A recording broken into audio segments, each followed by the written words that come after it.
The advice your doctor gave you about drinking more water, it may actually be destroying your sleep. I know that sounds backwards. We've been told our whole lives, 8 glasses a day, stay hydrated, drink up, but nobody ever told you when to drink it. And that one missing detail, just the timing, is why millions of adults over 60 are waking up 2, 3, even 4 times a night, every single night. Exhausted, frustrated, quietly accepting it as just getting old. It is not just getting old. There is a precise science-backed way to hydrate your body so your bladder stays calm through the night. And the number one method on this list, the one that works almost overnight for most of my patients, is something most people would never expect a urologist to recommend. Slightly warmer tone, confident but approachable. I'm Dr. William Lee, a board-certified urologist with over 22 years in clinical practice, and I specialize in bladder health and lower urinary tract function in adults over 55. A landmark study from the University of Maastricht, tracking 4,232 adults over the age of 60 across 7 years, found that when fluids were consumed was a stronger predictor of nighttime urination frequency than total fluid volume. Not how much, when, and that single finding changed everything about how I counsel my patients on hydration. Warm, direct, smile slightly. Before we get into the countdown, I want to hear from you. Drop your age in the comments right now and tell me, how many times are you getting up at night? Is it twice? 3 times? More? You are not alone in this, and this community is full of people walking the exact same path. Let's do this together. Slightly more clinical, use hands to illustrate. Here's what's actually happening in your body and why this gets worse with age. As we move past 60, our kidneys begin shifting their most concentrated urine production to nighttime hours. In younger adults, the kidneys do most of that concentration work during the day, but aging disrupts the hormone that regulates this, called ADH, or antidiuretic hormone, and production drops by as much as 40% compared to your 30 seconds. At the same time, bladder capacity decreases by roughly 30 to 35% between the ages of 50 and 75. Think of it like a storage tank that's slowly shrinking. Even a moderate amount of fluid arriving at night fills that tank faster than it used to. And here's the critical detail. The timing of your fluid intake in the 6 hours before bed determines whether that tank overflows at 2 a.m. or stays calm until morning. That's exactly what this countdown addresses. Let me pause before announcing. Number 5, most people assume they should stop drinking water an hour before bed. Their doctor mentioned it once, they tried it, and it helped a little, but the research tells a different story, and the real cutoff is probably earlier than you think. The science? A 2019 clinical study from the National Institute on Aging, following 1,847 adults over age 65, found that participants who stopped consuming all liquids, including soups and fruits with high water content, 3 full hours before bedtime reduced nighttime urination episodes by an average of 58%. Not 10%, not 20%, 58%. Think of your bladder like a slow-draining bathtub.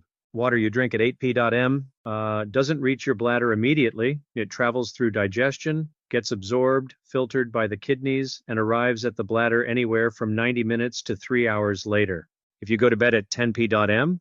and drink a full glass of water at 8:30, that water is arriving at your bladder right around midnight. Patient story? Robert, 71, a retired civil engineer from Columbus, Ohio, had been waking up 3 times every night for 6 years. And he told me he'd tried everything, like cutting coffee, avoiding alcohol, but the nighttime trips kept coming. When I asked him what time he stopped drinking fluids, he said around 9 o'clock. He went to bed at 10. We moved his cutoff to 7 p.m. Within 2 weeks, Robert was waking up once per night. 1 month later, he was sleeping through until 5 a.m. He told me it was the first time in 6 years he woke up feeling like himself. Practical how-to? Set a phone alarm labeled last fluids for 3 hours before your usual bedtime. This includes water, herbal tea, broths, and high-water fruits like watermelon or oranges. If you're thirsty after the cutoff, use small sips, no more than 2 ounces, to wet your mouth without triggering the bladder cycle. Synergy tip, combine this with front-loading your water intake in the morning. Drink 60% of your daily fluid target before noon, and the evening cutoff becomes dramatically easier to maintain. Number 4 surprises almost every patient I explain it to, because it involves drinking more water, not less. The science? The biggest mistake I see in adults over 60 is slow, passive hydration throughout the day. A glass here, a glass there, right up until dinner. This guarantees a moderately full bladder all evening and all night. The solution is front-loading, concentrating the majority of your fluid intake in the morning and early afternoon. Think of your kidneys as a processing plant that runs on a shift schedule. When you flood them with water early, they process, filter, and clear that fluid during their most active daytime hours. By early afternoon, the workload slows. By evening, the plant is largely quiet, and so is your bladder. A 2021 study from Keio University School of Medicine in Tokyo, involving 962 patients with clinically diagnosed nocturia, found that subjects who consumed 65% of their daily fluid intake before 2p.m. saw a 44% reduction in nighttime voiding frequency within 8 weeks. Patient story: Margaret, 67, a retired school teacher from Portland, Oregon, used to drink most of her water in the evening because she was simply too busy during the day to think about it. When she shifted her habits, 2 large glasses with breakfast, 2 before lunch, 1 in the mid-afternoon, her nightly wake-ups dropped from 3 to 1 within 3 weeks. She called me to say she'd finally stopped dreading bedtime. Practical how-to: target 24 to 32 ounces of water before 10 a.m. At another 16 to 24 ounces before 2p.m. And then taper down aggressively. Keep a 32-ounce bottle on your kitchen counter each morning as a visual target to finish before noon. Synergy tip: add a squeeze of lemon to your morning water. Citrate in lemon juice has been shown to reduce bladder irritability in postmenopausal women, and it makes large amounts of water much easier to drink consistently. Lean forward slightly. This is one they really don't expect. Number 3, and I want to ask you something first. How many cups of tea are you drinking in the afternoon? Because what I'm about to tell you may be quietly undoing everything else you try. The science: most people know that coffee is a diuretic. Well, what they don't realize is that dozens of common foods and drinks consumed after 3p.m. are actively telling their kidneys to produce more urine, even when they're consuming very little liquid. Green tea, black tea, certain herbal blends like dandelion and nettle, dark chocolate, and even some vitamin supplements contain compounds that stimulate urine production. Think of these hidden diuretics like a faucet that someone keeps turning on inside your body, one you didn't even know existed. You stop drinking water at 7? You think you're safe, but that afternoon green tea is still working at midnight. A study from the University of Birmingham, tracking 2,300 adults over 65, found that eliminating all caffeinated and known diuretic beverages after 2p.m. reduced nocturia episodes by 39%, independent of total fluid intake. Patient story: Harold, 74, a former accountant from Denver, Colorado, was adamant he didn't have a caffeine problem. He drank 1 small coffee in the morning and switched to green tea by afternoon. He felt virtuous about it. When I explained that his 2 afternoon green teas contained meaningful amounts of caffeine and had a half-life of 5 to 7 hours in the body, he was stunned. He cut the afternoon tea. His 3 nighttime trips became 1 in under a week. Practical how-to: after 2p.m. He switched exclusively to decaffeinated herbal teas. Chamomile, peppermint, and rooibos are all bladder neutral. Read supplement labels carefully. B6, magnesium citrate, and some vitamin C formulations have mild diuretic effects when taken in the evening. Synergy tip: chamomile tea after 4p.m. does double duty. It's bladder neutral and clinically shown to reduce cortisol levels before bed, making it easier to fall into deep sleep and stay there. Natural pause. And if this kind of science-backed advice for adults over 60 is helpful to you, I'd love for you to subscribe right now. Every week, I release real clinical information that your doctor may not have time to explain in a 15-minute appointment. Hit that subscribe button. It genuinely helps this channel keep going. Number 2 is the one that genuinely shocks most of my patients because it has almost nothing to do with water. The science: and when you consume excess sodium, and most adults over 60 are consuming far more than they realize, your body holds onto water to dilute that sodium in the bloodstream. This is basic physiology.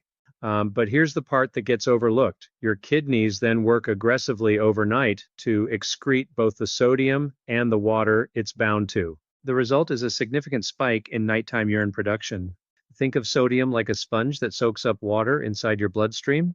Your body desperately wants to wring out that sponge, and it does most of that wringing between midnight and 4 in the morning.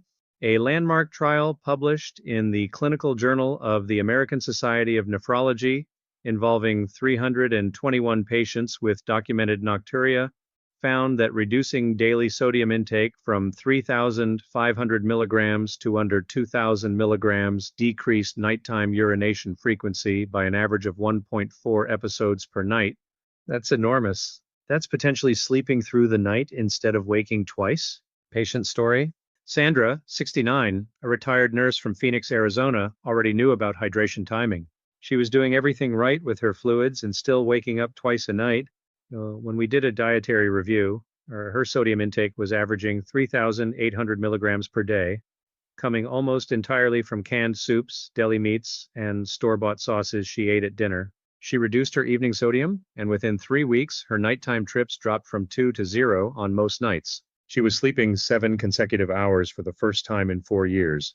Practical how-to: audit your dinner plate specifically. Target under 600 milligrams of sodium at your evening meal.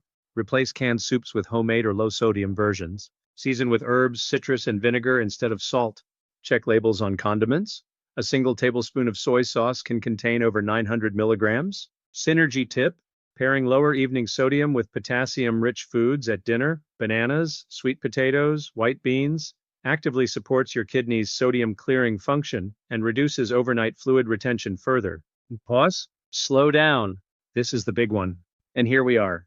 Number one, I told you at the beginning, this would be something most people would never expect a urologist to recommend.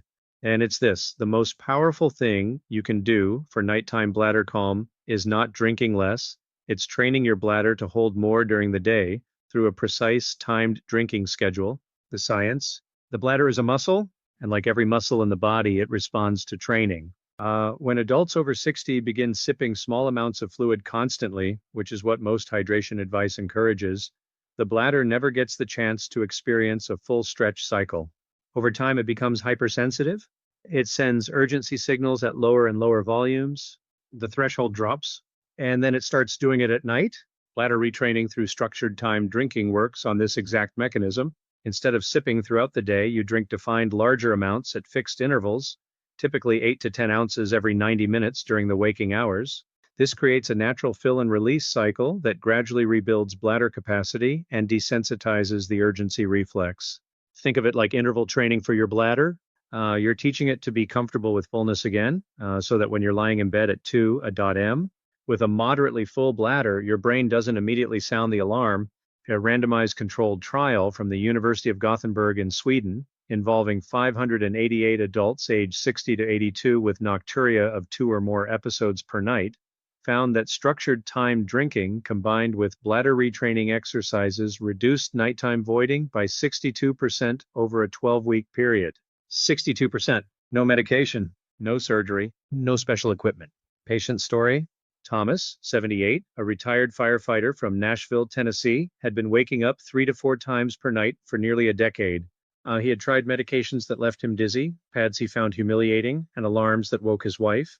When he came into my office, he described it as a loss of freedom. We started him on a structured timed drinking protocol, nothing more. 8 ounces of water at 7 m, like 8:30, 10, 11:30, 1 p.m, and 2:30 p.m. Then the gradual cutoff beginning at 4 p.m. Within 6 weeks, Thomas was waking once per night.